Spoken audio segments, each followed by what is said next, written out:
한국에서 1년간 제조 가능하다는 백신 물량의 전반적인 통계가 나오며 각국의 놀라움을 사고 있습니다. 이건 정말 제가 봐도 미친 준비 속도라는 생각이 드는데요. 전 세계 각국에서 한국은 믿을 수 있다는 반응과 한국이 백신 허브국으로 자리 잡게 되면서 얻어갈 이익들을 정리해봤습니다.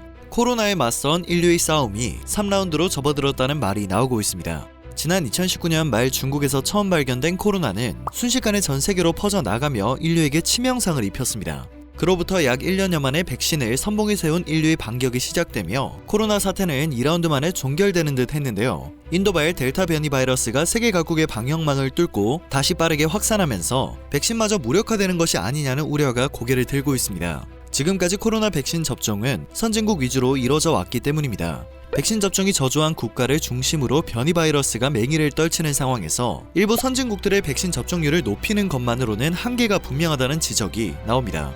대응이 까다로운 변이 바이러스의 생성과 확산을 근본적으로 차단하기 위해서는 선진국들의 백신 공유와 관련 기술 공개에 적극적으로 나서야 하는 상황이 온 것이죠. 향후 몇 년간은 백신 접종을 주기적으로 받아야 한다는 전문가들의 의견까지 덧붙여지며 백신 공급에 대한 중요성은 더욱 커지고 있는데요. 전문가들은 변이 확산에 따른 위기를 막기 위해 전 세계적인 백신 공유가 필요하다는 주장을 내놓고 있으나 일부 선진국들의 백신 이기주의 때문에 거의 실현이 되지 못하고 있는 실정입니다. 백신 제약사가 백신 개발 기술과 생산 노하우를 공유해야 한다는 제안도 나왔지만 지식재산권 침해 등을 이유로 논의가 지지부진한 상황인데요. 현재 노바백스 백신의 역할에 대한 기대가 큰 상황입니다. 다른 기업으로의 기술 이전을 통한 공급 확대에 가장 적극적인 자세를 보이고 있기 때문입니다. 그리고 노바백스가 선택한 기업 중 하나는 한국 기업 SK바이오사이언스입니다.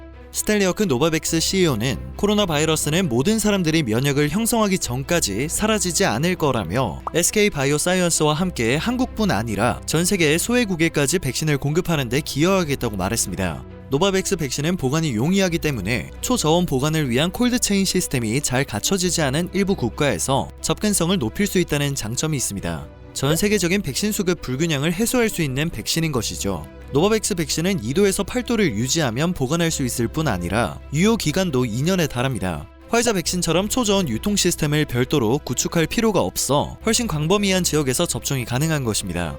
노바백스가 SK바이오사이언스의 기술 이전을 통한 공급 확대에 적극적으로 나서면서 코로나 백신 물량 확보에는 숨통이 트일 것으로 전망되고 있습니다. 특히 SK바이오사이언스는 국내 백신 수급량을 자체적으로 조절할 수 있도록 계약을 체결한 만큼 오는 11월 전국민 백신 접종 이후 부스터샷은 물론 집단 면역 지속을 위한 추가 접종에도 중요한 역할을 할 것으로 기대됩니다. 효능 역시 화이자 등 기존 백신들에 비해 뒤지지 않습니다.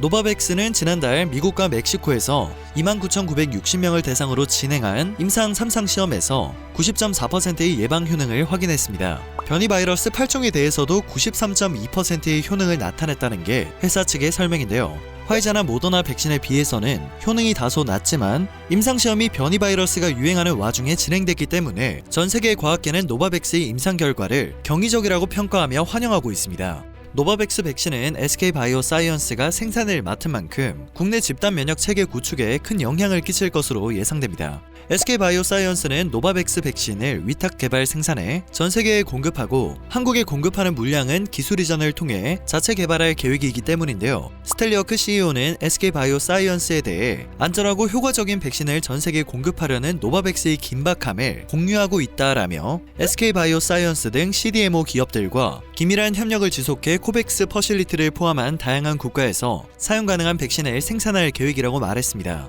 그는 이어 SK바이오사이언스의 지역 내 생산은 분산된 백신 공급 시스템을 효율화하는 데 기여할 것이라며 기대감을 표출하기도 했습니다. 이처럼 한국은 국내 백신 역량을 높여서 백신 허브로 도약할 수 있는 기반을 마련하고 있습니다. 한국은 언제든 한다면 해내고야 마는 것을 늘 증명해왔습니다. 미사일 지침이 풀리자마자 SLBM의 수중 발사에 성공한 것처럼 말이죠.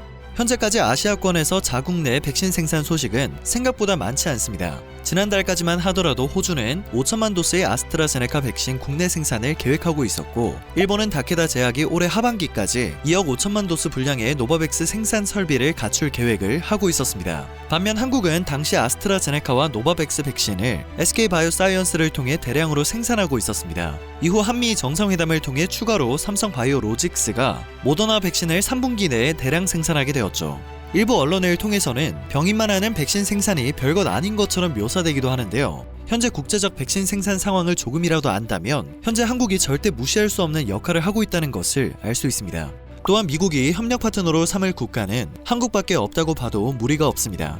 기존 백신 개발과 생산 능력이 있는 유럽 국가들은 내 코가 석자인 상황이고 미국도 사정은 마찬가지이기 때문인데요. 원래 국제적으로 최대의 백신 공급처였던 인도는 하루 신규 확진자가 수십만 명 수준으로 발생하고 있어 자체 생산 물량의 해외 공급은 당분간 불가능합니다. 현재 제3세계에서는 러시아와 중국이 자국의 백신을 제공해 상대국의 환심을 사는 백신 외교전이 한창이죠.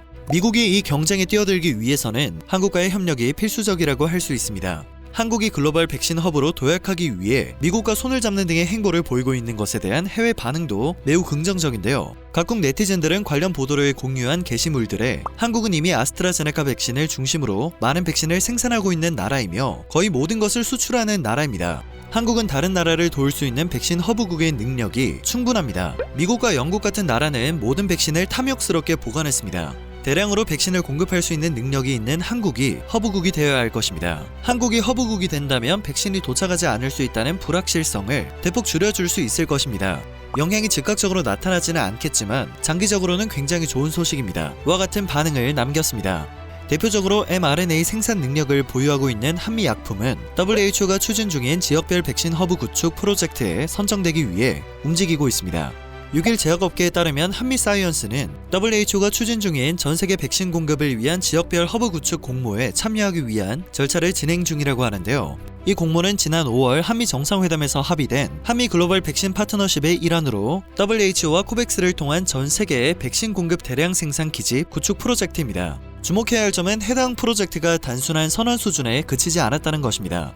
WHO는 최근 남아프리카 공화국에 코로나 백신 허브를 설립한다고 밝혔습니다. 특히 mRNA 백신 제조에 나서는데 남아공 제약사 바이오백과 아프리젠 생명공학이 개발과 생산을 맡아 관심을 끌었는데요. 화이자와 모더나 등 이미 mRNA를 개발 생산한 제약사들도 참여를 조율 중에 있다고 합니다. 때문에 한미사이언스가 WHO 프로젝트 참여에 공을 들이고 있는 것이죠. 해당 프로젝트에 선정이 되려면 무엇보다 mRNA 백신 생산 능력을 입증할 수 있어야 하는데요. 내부적으로 이미 충분한 역량을 갖췄다는 판단을 한 것으로 알려져 기대감을 높이고 있습니다. 원료 의약품 계열사인 한미정밀화학은 1년 내에 최대 3억 회 분량의 mRNA 백신 원료를 공급할 수 있는 능력을 갖춘 상태입니다.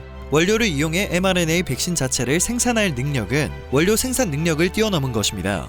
평택 한미바이오 플랜트는 연간 DNA 백신은 1억 회, mRNA 백신은 10억 회 물량을 생산할 수 있습니다. 한 업계 관계자는 원료 물량과 mRNA 개발사로부터의 기술 이전 등이 확보되면 10억 회 규모 생산은 무난할 것으로 보인다고 설명했습니다.